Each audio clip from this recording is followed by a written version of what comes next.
So question is, if roots are in AP, then their common difference. हमने common difference निकालना है इनके बारे में. Okay. So clearly it is cubic equation. So as we know that if we have a cubic equation must have 3 roots. है ना? 3 roots होंगे. तो मैंने 3 roots लिख लिए. अरिथमेटिक प्रोग्रेशन में है तो अरिथमेटिक प्रोग्रेशन में 3 रूट्स लिखने के वैसे तो 3 के बहुत सारे हैं. You can write it as a plus d, a plus 2d. But if you write it like this is an AP. Common difference आप चेक कर सकते हैं, d का कॉमन डिफरेंस है. तो इससे सम ऑफ रूट्स निकालने में बड़ी आसानी होती है. तो सम ऑफ रूट्स इजीली निकल जाएगा. SOR का मतलब सम ऑफ रूट्स. मैंने a और d निकालना है. पहली बात, जब मैंने सम किया तीनों का तो 3 आएगा. और हमें पता सम ऑफ रूट्स क्या होता है क्यूबिक इक्वेशन में.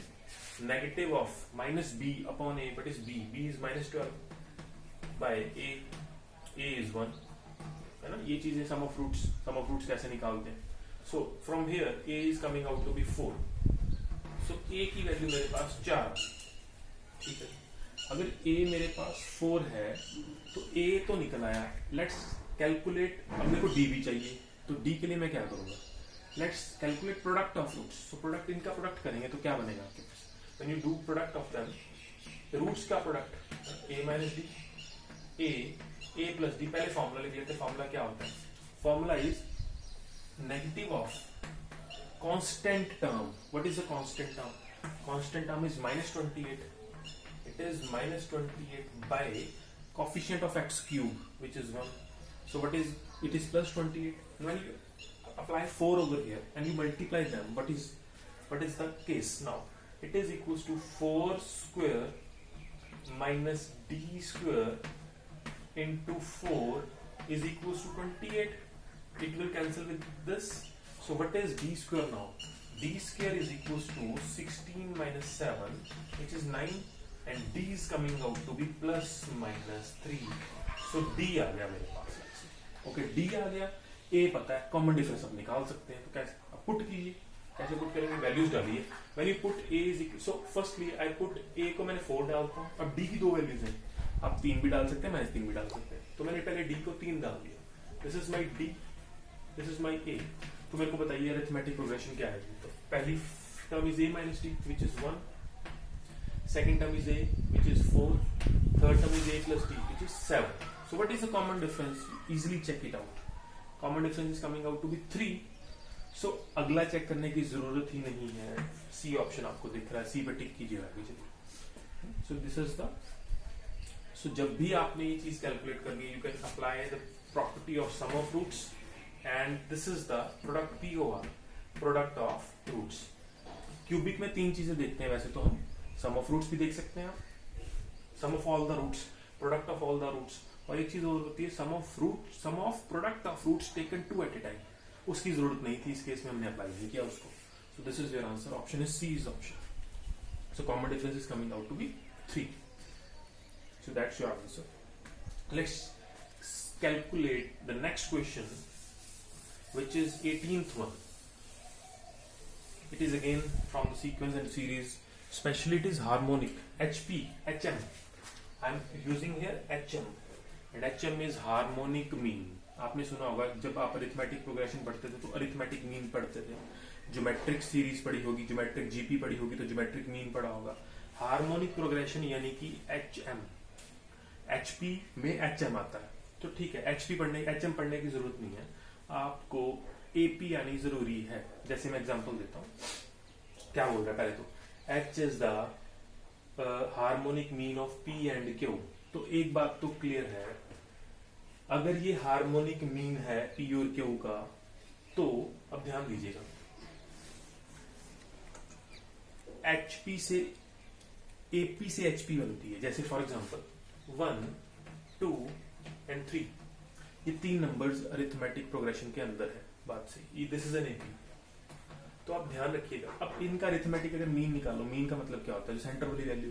तो इनका अरिथमेटिक मीन अगर मैं बात करूं AM, तो AM आएगा आपका 2. AM आएगा आपका 2. ठीक. अब ध्यान दीजिएगा, जब मैं इन नंबर्स को रेसिप्रोकल कर दूं तो ध्यान दीजिएगा ये जो सीरीज बनी ये HP बन गई. क्या बन गई? HP बन गई. क्या बन गई? HP. अब ऑब्वियस सी बात है दिस इज एन एचपी। बात समझ में आ गई? अब जब एपी का रेसिप्रोकल ही एचपी होता है, एपी का रेसिप्रोकल ही एचपी होता है, बस ठीक है। अब आप बात को समझिए, क्वेश्चन क्या सॉल्व करना हमने, तो एचएम क्या होगा, क्लियर सी बात है। अगर मैं एचएम निकालना चाहूं, इस चीज का मैंने एचएम निकालना है, तो एचएम निकालने से पहले है ना मैं एएम निकाल लूंगा। जैसे एपी का रेसिप्रोकल कितना है, एचपी है, वैसे एएम का रेसिप्रोकल एचएम आएगा। Let's check it out. अब एच इन दोनों का हार्मोनिक मीन है, इसका मतलब पी और क्यू का जो मीन है हार्मोनिक वो एच है, तो सेंटर बीच में आएगा कहीं ना कहीं, मीन है क्योंकि, ठीक। ये एचपी में सीरीज है, क्यों? क्योंकि हार्मोनिक मीन हम एचपी सीरीज में ही निकालते हैं, तो ये एचपी है। इसका मतलब इन सब का रेसिप्रोकल मैंने अभी बताया है, पक्का एपी होगा, एपी होगा, ठीक, पक्का एपी होगा, ठीक। H is the harmonic mean, ठीक। अब 1/h क्या है वो देखते हैं, क्या हार्मोनिक मीन है या नहीं है, we don't know yet now. So this is an AP series, I have to calculate H, मेरे को एच के बारे में जानना है। इस केस में याद रखिए 2 इज द अरिथमेटिक मीन, और ये क्या है इसके बारे में हम डिस्कस कर रहे हैं। Let's check it out. So h is the harmonic mean of p and q, इसका मतलब h बीच में होगा, तो जो सीरीज बनेगी तीन नंबर्स को मिला के वो hp बनेगी, क्योंकि हम एचएम के बारे में पढ़ रहे हैं। तो मैंने बोला है जो भी सीरीज hp है उसका रेसिप्रोकल करेंगे तो ap बन जाएगा, हमें h कैलकुलेट करना है। Let's calculate. सो अब ये ap है, ap में क्या होता है, कॉमन डिफरेंस सेम होता है, तो इसका डिफरेंस और इसका डिफरेंस सेम होगा। इसका मतलब 1/h minus 1/p is same as 1/q minus 1/h। 1/h एक तरफ ले जाइए तो क्या बनेगा, it is 2/h is equals to 1/p plus 1/q। यहां से 2 की वैल्यू कितनी आ जाएगी, h क्रॉस मल्टीप्लाई करके ऊपर ले जाएंगे, it is equals to h/p plus h/q। अब यही पूछा है वो, ध्यान से देखिए, h/p प्लस h/q के बारे में पूछा है, तो कितना है 2 is option. So A option पर टिक कीजिए और आगे चलिए। इस क्वेश्चन को करने के दो तरीके, इस क्वेश्चन को करने के तरीके और भी, पी और क्यू को नंबर्स मान लीजिए कुछ भी 1 2 3, पर इस तरह से लेने हैं आपने नंबर्स ताकि जो एच आएगा वो एचएम आना चाहिए पहली बात तो, यानी जब एच को रेसिप्रोकल करें तो एएम बनना चाहिए। तो वो चीज आपने पहले सोच लेनी कि whether it that was valid और नॉट वैलिड, ठीक है। अदरवाइज शॉर्टकट रिजल्ट्स भी बहुत है कि अगर 2 नंबर्स दिए हमका एचएम कैसे निकालना, 2 नंबर्स दिए हमका एएम कैसे निकालना, 2 नंबर्स दिए हमका जीएम कैसे निकालना, मैं वो भी आपको लिखवा देता हूँ। But this is the calculation technique, this is basic. Formulas भूल जाएंगे आपको, लेकिन ये कॉन्सेप्ट भूलेगा नहीं। जब भी आपने एचएम या एचपी का क्वेश्चन आएगा ना, उसको उल्टा करके एपी सॉल्व कर दो, बस वो आपका आंसर है। उसको उल्टा करके एपी की प्रॉपर्टीज लगा दो, बस आपका आंसर आ जाएगा, ठीक। तो दिस इज द आंसर। तो मैं आपको फॉर्मूलाज भी लिखवा देता हूँ क्या क्या फॉर्मूलाज होते हैं। So let's discuss some formulas regarding AP. Suppose I have 2 numbers A and B, इनका में 2 नंबर्स का अगर अरिथमेटिक मीन निकालना है तो वो होता है a प्लस b/2। ये याद रखना, याद रख सकते तो याद रख लीजिए। 2 नंबर्स का ऑब्वियसली बात है मीन निकालना, कैसे मीन निकालते, सम करके divide by number of elements present. So this is the arithmetic mean. अगर a और b 2 नंबर्स आपको गिवन है, अगर a और b नंबर्स गिवन है, इनका जीएम निकालना है तो √a इज द जीएम, ठीक। और अगर 2 नंबर्स दिए इनका एचएम निकालना है तो ये होगा 2ab/a प्लस b, ये आपका मिल गया एचएम।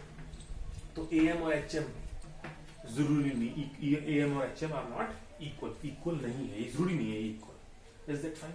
अब ध्यान दीजिएगा, ये भी सेम, ये इसका अगर कोई पूछे ये बना कैसे, ये भी कोई सेम चीजों से बना। इसका कोई एएम जो भी एचएम है वो सपोज कर लीजिए, उसका रेसिप्रोकल करके एपी बना लीजिए, है ना, एंड वाइस वर्सा। तो ये फॉर्मूलाज आप याद रख सकते हैं। If you apply directly this formula, H HM है, एच इज एन एचएम, तो बस वहां से फॉर्मूला बन जाएगा, यही चीज बना लीजिए, आपका आंसर आ जाएगा, ठीक है, ठीक। Is that fine? So this is your result, है ना।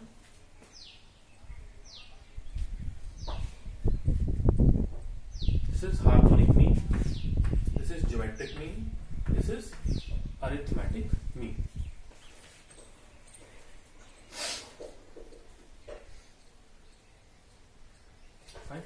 So let's discuss next question. 19th question we are going to discuss right now. इसके बाद we'll discuss some more questions on sequence and series. What is the question? Third term of GP is 3. Third term. तो हमने पहली 5 terms का product करना है. तो पहली बात तो 5 टर्म्स के बारे में बात कर रहा है. ठीक. So third term. So let's write first 5 terms of GP. GP की पहली 5 टर्म्स लिखते हैं. So I'm going to write A odd. So it is A. Say if I write over AR square, I have to write 5 terms. Sorry. AR 3 AR square A by R square. So just check it out. These are the 5 terms of GP. इस तरह से लिखेंगे तो question बहुत जल्दी होगा. Check कर लीजिए GP है या नहीं. Common differential, common ratio check कर लीजिए. R है. इसका कॉमन रेशियो भी चेक कर लीजिए. R है. और इसका कॉमन रेशियो भी. Common ratio means this divide by this. So common ratio is coming out to be R. So this is the geometric progression and having common ratio is R. और how many terms are there? 5. अब इसकी तीसरी term बोल रहा है. क्या है तीसरी टर्म? 3 है. तो तीसरी टर्म ये पहली टर्म, ये दूसरी टर्म, ये तीसरी टर्म, थर्ड टर्म. यानी A की वैल्यू 3 दे दी उसे. लो जी, आधा काम खत्म है अपना. आधा काम खत्म है.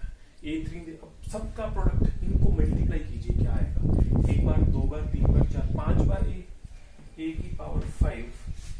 और जब मल्टीप्लाई करेंगे तो ये इससे कैंसिल, ये इससे कैंसिल. तो A की पावर 5 किसके इक्वल आया? A की पावर 5 है ना. इनका प्रोडक्ट A की पावर 5 और A कितना है? 3. तो 3 की पावर 5 कितना होगा? 3 की power 5 243. So answer is 243. That is your answer. लेकिन अगर आप सीरीज लेते, you can choose series as this: AR square, AR cube, AR4. आप ये भी ले सकते थे 5 की 5 टर्म्स. लेकिन इसमें फिर ये थर्ड टर्म है. तो कैलकुलेशन इस मेथड से भी हो जाएगी, लेकिन इस मेथड से आप कैलकुलेशन आसान बनी आपकी. तो जब भी आपने 3 टर्म्स, 5 टर्म्स, 7 टर्म्स जीपी में लेनी है तो इस तरह से चूज कीजिए ताकि आपकी कैलकुलेशन आसान बने. Fine. So this is all discussion about. हमने आज 2 टॉपिक, ये रियल के क्वेश्चंस थे, और 3 हमने डिस्कस की रिगार्डिंग सीक्वेंस एंड सीरीज. ठीक है जी. अगर इस चीज के बारे में किसी को कोई डाउट होता है तो you can message in the comment section. तो हम उस डाउट के बारे में डिस्कशन जरूर करेंगे. सो आज का जो हमने मेन चीज डिस्कस की है, मैं एक चीज और इसमें मेंशन करना चाहूंगा कि अगर आपके पास जब भी एपी की सीरीज के बारे में बात कर रहे हैं तो कैसे लिखनी है आपने सीरीज. अगर वो 3 टर्म्स के बारे में बात कर रहे हैं एपी की तो कैसे लिखनी है? ए प्लस डी, ए माइनस डी, ऐसे ही लिखिएगा. इससे क्वेश्चन जल्दी होगा. ये कितनी टर्म्स है? 3 टर्म्स लिए. अगर वो 4 टर्म्स के बारे में बोलता है तो ऐसे लिखनी है: ए प्लस डी, ए प्लस 3d, ए माइनस डी, ए माइनस 3d. 4 टर्म्स के बारे में. अब ध्यान दीजिएगा क्या फर्क क्या है इनमें. जब नंबर ऑफ टर्म्स ऑड थी तो कॉमन डिफरेंस 1d का है. चेक कर लीजिए. लेकिन नंबर ऑफ टर्म्स जब इवन आई तो जो कॉमन डिफरेंस है वो 2d का है. 1d का डिफरेंस नहीं बना सकते आप. बना सकते हैं बट चूज इस तरीके से करें, क्योंकि जब इस तरीके से आप चूज करेंगे तो आपकी जब सम करेंगे ना इनका, तो आपकी डी तो कैंसिल ही हो जाएगा, वहां से डायरेक्ट ए निकलेगा. टर्म्स लेने को तो कैसे भी ले सकते हैं एपी के अंदर, लेकिन अगर इस तरह से लेंगे तो क्वेश्चन जल्दी होगा. बस दैट्स इट मेरे कहने का मतलब ये. तो जब भी आपने odd number of terms choose करनी है तो 1d का गैप रखना है. इवन टर्म्स चूज करनी है तो 2d का गैप रखना है. ठीक. इसी तरह से जीपी में, जीपी के अंदर जब भी आपने 3 टर्म्स लेनी है तो ऐसे लेनी है: ए आर और a by r. Common ratio r का है, कॉमन रेशियो आर का है. लेकिन जब भी आपने जीपी 4 टर्म्स की लेनी है, जैसे हमने यहाँ 5 लिया था, 4 टर्म्स की लेनी है तो कैसे लेंगे? तो कॉमन रेशियो आर स्क्वायर का रखना होगा. ध्यान दीजिए, उसमें ध्यान देना आपने. ए आर क्यूब, इधर लिखेंगे a by r, a by r cube. Check कर लीजिए, this by this, this by this, this by this, common ratio is r square. तो जब भी ऑड नंबर ऑफ टर्म्स मिलेंगी, कॉमन रेशियो 1 आर की power 1, even number of terms मिलेगी r की power 2। है ये चीजें आई थिंक 10th में भी ये चीजें करते हैं, लेकिन +1 में भी ये चीजें आती हैं, तो हम डिस्कस करते हैं इन चीजों के बारे में। तो ये चीज आपको दिमाग में रखनी है। और एक एचएम के बारे में मैंने बताया, एचएम जब भी दो नंबर्स के बीच में एचएम निकालना है तो इन दोनों का प्रोडक्ट को ट्वाइस करके डिवाइड बाय इनको ऐड कर देना, वो आपका आंसर आ जाएगा। वहां से कोई ना कोई रिलेशन बनेगा, वहां से आपका आंसर आ जाएगा। अदरवाइज मैंने सब्जेक्टिव तरीका भी आपको प्रूव करके बताया, ठीक है। सो इस वीडियो लेक्चर में इतना ही है, ठीक। बाकी अब नेक्स्ट हम कंटिन्यू करेंगे 20th क्वेश्चन से। Okay, thank you very much.